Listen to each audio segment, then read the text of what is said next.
Have you ever wondered what it's like to be wealthy? What are the secrets that make some people millionaires while others struggle to make ends meet?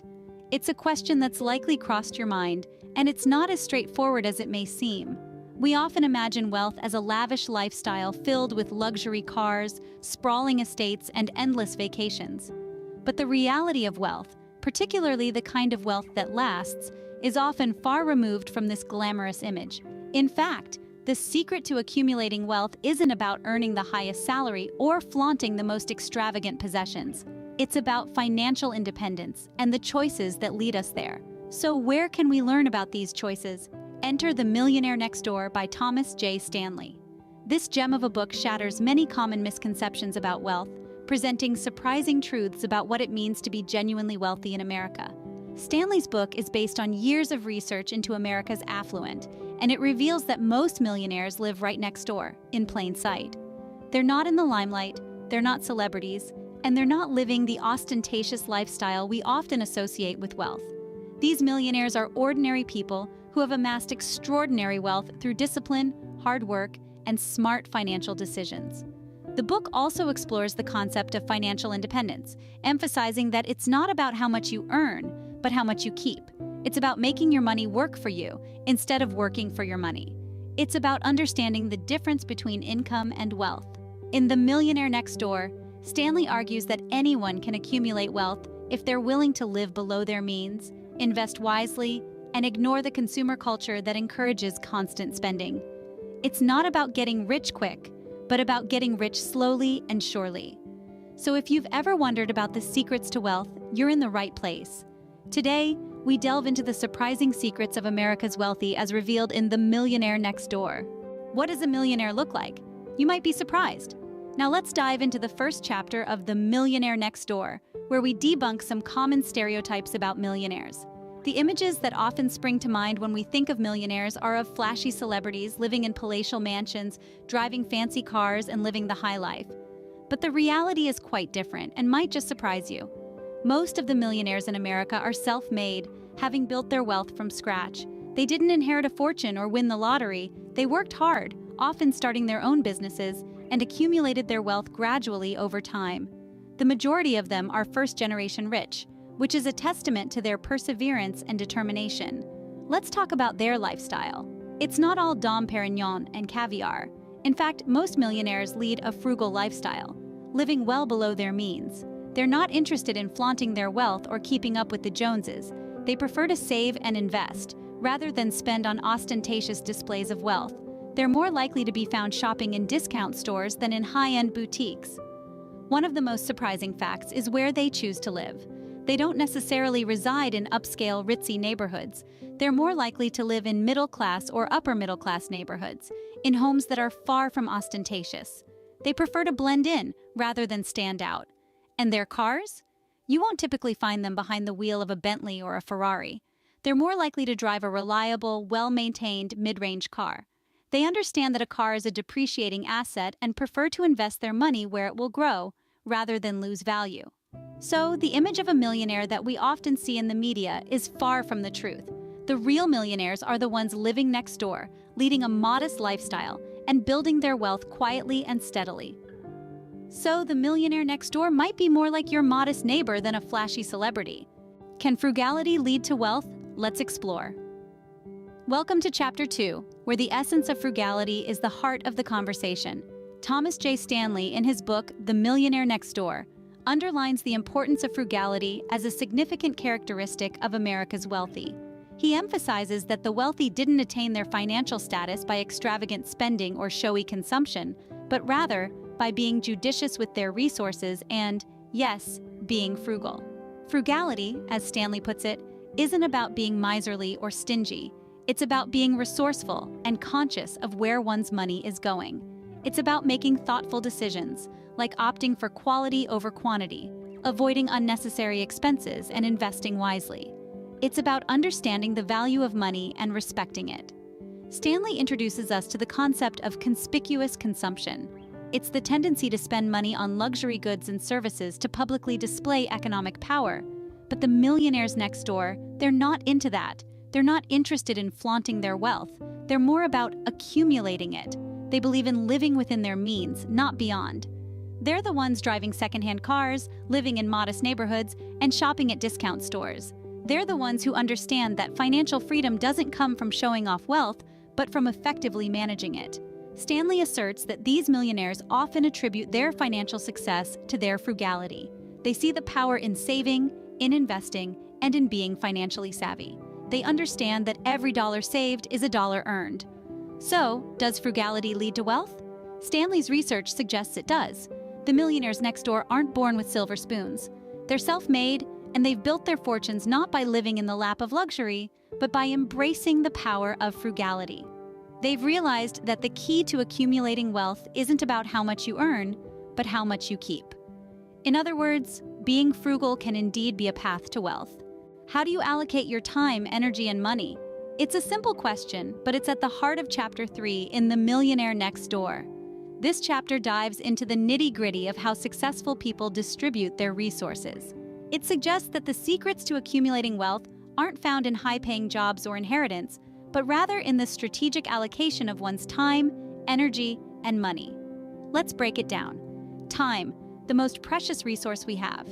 Wealthy individuals understand its value and thus are meticulous about how they spend it. They prioritize tasks that contribute to their financial goals, such as investing in continuous learning and networking. They understand that time well spent today can yield significant dividends in the future. Next, energy. It's all about channeling your efforts towards productive pursuits. Successful people don't waste their energy on trivial matters. Instead, they focus on what can further their financial growth, be it a side hustle, investment opportunities, or self-improvement ventures. And finally, money. It's not about how much you earn, but how much you keep and grow. The wealthy are frugal, not miserly. They understand the power of compound interest and the importance of investing wisely. They allocate their money where it can work for them, rather than spending it on ephemeral pleasures. The chapter underscores that these three resources, time, energy, and money, are interconnected. Mismanagement of one can lead to the squandering of others. But when you treat these resources with respect and aim for efficiency, you're more likely to find yourself on the path to financial independence. So the next time you find yourself with some spare time, a burst of energy, or a bit of extra money, remember this chapter. Consider how you can best allocate these resources to further your financial goals. It seems that how you choose to spend your time, energy, and money can greatly affect your financial independence. Is your car a status symbol or just a means of transportation? Chapter 4 of The Millionaire Next Door, The Surprising Secrets of America's Wealthy, delves into this question. It's a fascinating exploration of how millionaires perceive and use automobiles. The authors, Thomas J. Stanley and William D. Danko, found that millionaires often see cars as mere tools rather than status symbols. The car's primary purpose for them is to get from point A to point B. It's not about making a statement or impressing the Joneses. This mindset is a stark contrast to the common belief that being wealthy means driving the latest, most luxurious car. But here's the twist. The frugality of these millionaires extends to their cars. Most millionaires don't drive new, high-end cars. Instead, they prefer to buy used cars and drive them for several years, extracting as much value as possible from their purchase. This approach reflects their general attitude toward spending: value over vanity, substance over show. Moreover, this chapter emphasizes that millionaires, despite their wealth, don't feel compelled to buy a car as a status symbol. It's not about the brand, model, or the price tag. It's about the functionality, the practicality, the longevity. This chapter also reveals a significant distinction between the wealthy and those who aspire to appear wealthy. The latter group often falls into the trap of buying expensive cars they can't truly afford, thereby straining their finances. On the other hand, true millionaires understand the implications of such purchases on their financial health and choose to prioritize their long-term wealth over short-term appearances. In essence, the message of this chapter is a powerful one.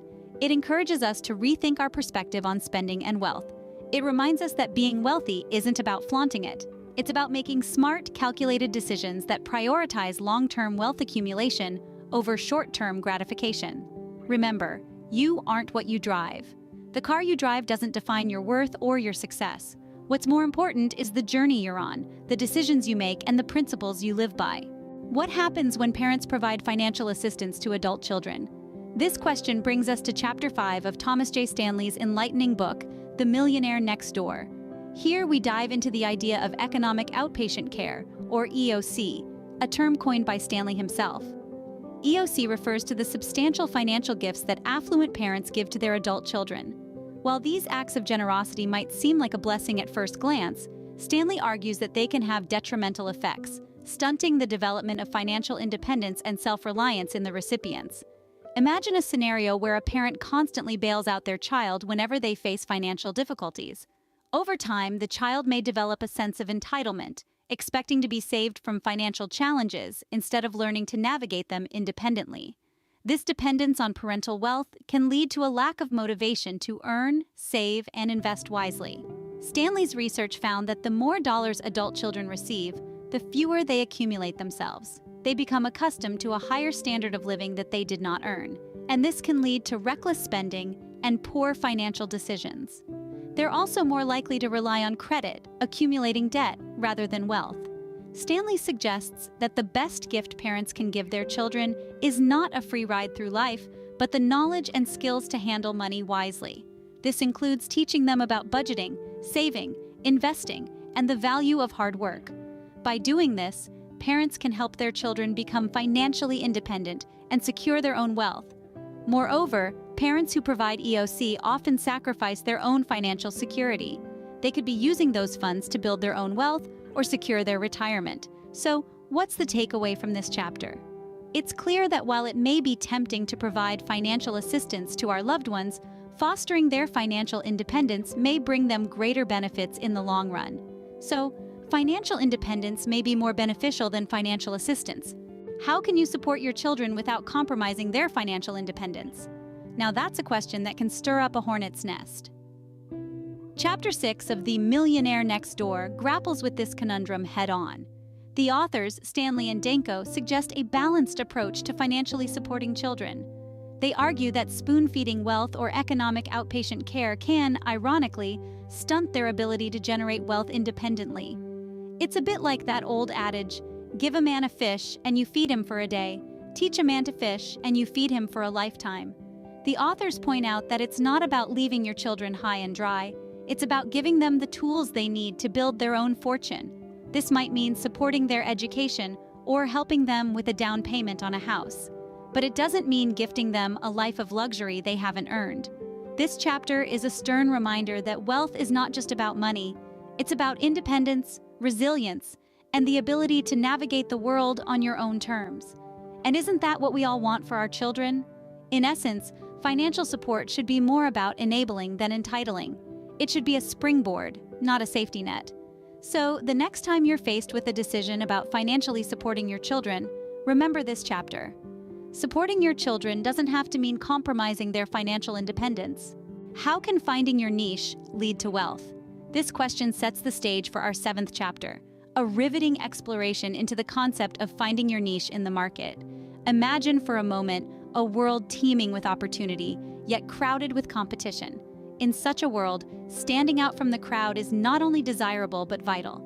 This is the world of business and entrepreneurship. And in this world, finding your niche can be a game changer.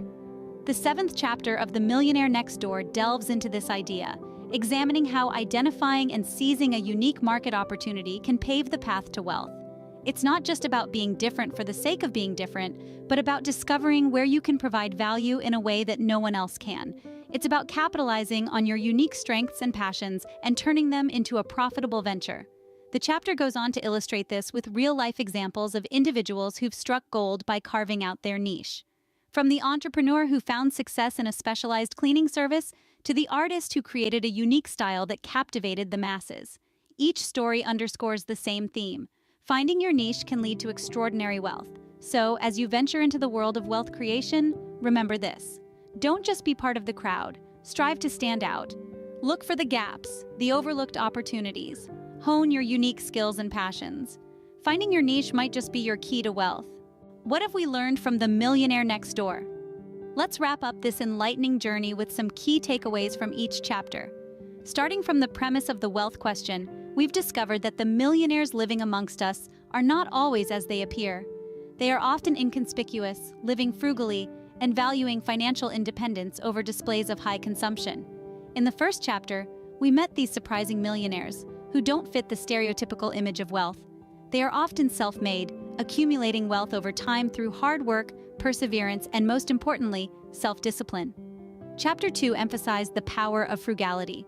It's not about how much money you earn, but how much you keep. The truly wealthy avoid extravagant lifestyles and instead make conscious decisions to live below their means, saving and investing the surplus. The third chapter highlighted the importance of time, energy, and money management. The wealthy understand the value of these resources and use them wisely to build and maintain their wealth. Chapter 4 debunked "You aren't what you drive." The wealthy don't feel the need to impress others with ostentatious displays of wealth. Instead, they understand that financial independence and strength are not reflected in material possessions. The fifth chapter introduced the concept of economic outpatient care, warning against the pitfalls of providing substantial economic support to adult children, which often hampers their financial independence. Chapter 6, Affirmative Action, Family Style, showed us the importance of nurturing an environment of self-sufficiency and fiscal responsibility in the family. The final chapter, Find Your Niche, encouraged us to find our unique path to wealth, highlighting that the path to financial independence is often less crowded and more rewarding. So the overall message from the Millionaire Next Door is clear. Wealth is not about high income or flashy consumption. It's about frugality, discipline, and the wise management of resources. Remember, the path to financial independence might be closer than you think, right next door.